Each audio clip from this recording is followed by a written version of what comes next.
আপনার আর কারা আপনারা স্বরূপ দেখা দেন। আল্লাহ, আপনি যে মহান শাস্তিদাতা, আপনি যে কঠিন বিচারকারী ইসরায়েল এবং ইন্ডিয়ার। আজকে সারা বিশ্বের মুসলমানরা যদি ঐক্যবদ্ধ হতে পারে, তাদের সমস্ত শক্তিগুলো মাটির সাথে মিশে যাবে, মাটির সাথে মিশে যাবে, ঠিক কিনা?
অসহায় শিশু এবং নারী নির্যাতন করতেছে, মারতেছে, এটা আপনারা সকলে জানেন।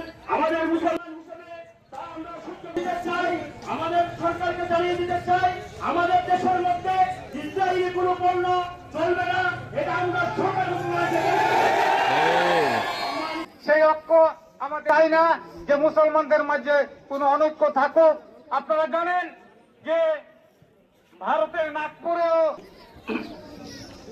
আপনারা হয়তো জানেন না, গত 4 বছরে ইসরায়েলের আক্রমণে ফিলিস্তিনের প্রায় 11.5 লাখ শিশু মারা গেছে। আপনারা হয়তো জানেন না। আপনার আর কারা আপনারা স্বরূপ দেখা দেন। আল্লাহ, আপনি যে মহান শাস্তিদাতা, আপনি যে কঠিন বিচারকারী ইসরায়েল এবং ইন্ডিয়াকে আপনি এই স্বরূপ দেখা দেন। আল্লাহ, মুসলমানদের কন্ট্রোল থাকতো, আজকে আমরা প্রায় 127 কোটি মুসলিম। আপনার ভাইয়ের রক্ত ঝরাইতে পারবে না, প্লিজ ভাই, নিজের ভাইয়ের। মোহতারাম তৌহিদি জনতা, আপনারা সকলে অবগত আছেন, বর্বর ইসরায়েল বাহিনী হামাসের উপর যে আক্রমণ করে যাচ্ছে। এই রমজান মাসে যখন আমরা সমস্ত পৃথিবীর মানুষ রোজা রাখি, ইফতার নেই, সেহরি খাই, ঠিক সেই মুহূর্তে এই হামাসের মুসলমানদের উপর এত অত্যাচার, এত জুলুম করে যাচ্ছে, অবশ্যই আমাদেরকে বয়কট করতে হবে। আপনারা অবগত আছেন, এই সমস্ত পণ্যগুলি মুসলমানদের কাছে বিক্রি করে তার একটা লভ্যাংশ দিয়ে তারা অস্ত্র ক্রয় করে এই মুসলমানের বুকে আঘাত করছে। Victory of Islam is aiming to liberate humanity.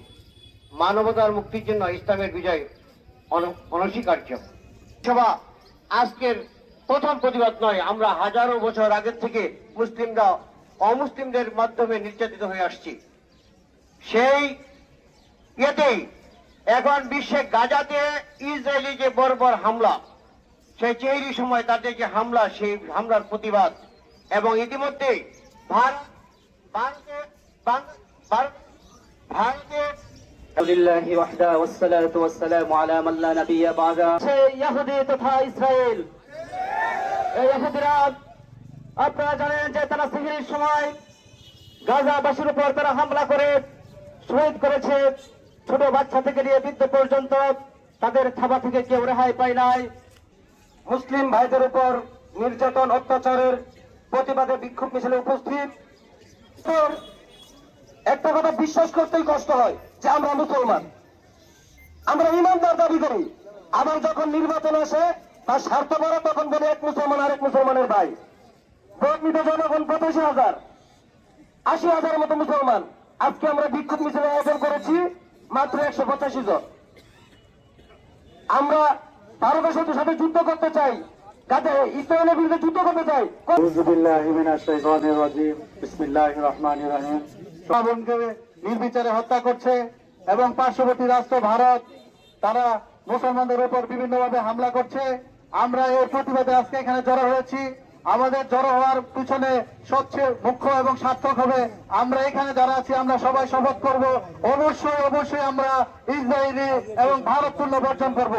আমরা খেয়াল রাখবো কোন দোকানে ইসরায়েলি পণ্য আছে এবং আমরা কে কিনে নিচ্ছি, আমরা যেন এগুলো অবশ্যই বর্জন করি, তাহলে আমাদের সার্থকতা আসবে। আমরা কোনোভাবে ইসরায়েলি পণ্য এবং ভারতীয় পণ্য ব্যবহার করব না, অবশ্যই ইসরায়েলি পণ্যকে বয়কট করব। এই সংক্ষিপ্ত আমার কথা এখানে শেষ করছি। মূল্যবান কথা বলবেন আমাদের ইহুদিবাদী অতর্কিত ভাবে গত 4 দিন পূর্বে সেহরির টাইমে আমাদের মা বোনের ওপর যেভাবে একটি বোমা নিক্ষেপ করে 13 থেকে 14,000 নারী পুরুষ এবং শিশু সন্তানদেরকে হত্যা করেছে। আলহামদুলিল্লাহ কাফা ওয়া সালামুন আলা ইবাদিহিল্লাযিনা ইসতাফা আম্মা বা'দ।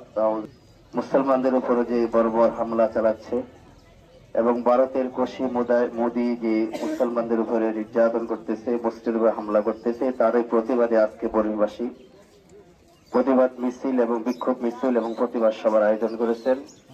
আজকের এই সভার তো আমার উস্তাদ হযরত মাওলানা মুফতি সাহেব হুজুর দোয়া করবেন, তিনার দোয়ার মাধ্যমে ইনশাআল্লাহ আমাদের প্রতিবাদ সভা আজকে সমাপ্তি ঘোষণা করা হবে। তাপ ব্যথা অনুভব হয় না? হয়।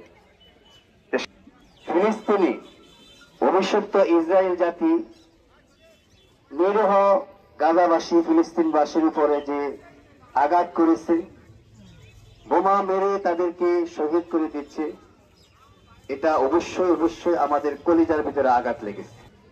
মুসলমানরা সংখ্যালঘু, মুসলমানরা যদি ঐক্যবদ্ধ হয় সারা বিশ্বের যত পরাশক্তি আসুক না কেন, আমেরিকার শক্তি আসুক না কেন, রাশিয়ার শরিক শক্তি আসুক না কেন, আজকে সারা বিশ্বের মুসলমানরা যদি ঐক্যবদ্ধ হতে পারে তাদের সমস্ত শক্তিগুলো মাটির সাথে মিশে যাবে, ঠিক কিনা?